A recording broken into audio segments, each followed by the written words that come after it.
জামালপুরের মেলান্দহ, মাদারগঞ্জ, ইসলামপুর, দেওয়ানগঞ্জ, সরিষাবাড়ী এবং বকশীগঞ্জ উপজেলার বিস্তীর্ণ মাঠ জুড়ে সরিষা আর সরিষা, যেন হলুদের গালিচা।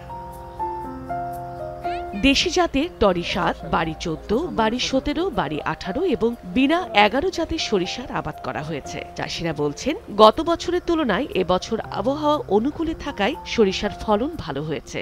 আবহাওয়া ৮০০ বছর আছে, এই বছর ভালো। এই বছর শস্যে ভালো দেখা যাইতেছে। আর শস্যের পাতা দিলে পরে এটা আবার সার হয়, হওয়ার পরে ওটা খেতে সারও কম লাগে। এদিকে সরিষার হলুদ মাঠে দর্শনার্থীদের আনাগোনায় যেন বাড়তি উৎসবের আমেজ বইছে। সরিষা যে এরকম গ্রানটা, ওইটা অন্যরকম একটা ভালো লাগে। আসলে প্রকৃতিক এই বিষয়টা খুব সুন্দর। বিকেলে আইসা বসলে মনটা একদম ফ্রেশ লাগে। সরিষার আবাদে উৎসাহিত করতে কৃষকদের নানা পরামর্শ দেয়া হচ্ছে বলে জানায় স্থানীয় কৃষি বিভাগ। সরিষার আবাদ বৃদ্ধির জন্য কৃষক ভাইদের ইউরিয়া, টিএসপি, এমওপি ব্যবহারের পাশাপাশি gypsum, boric acid, zinc oxide, পচা গোবর সার ব্যবহারে উৎসাহিত করা হচ্ছে।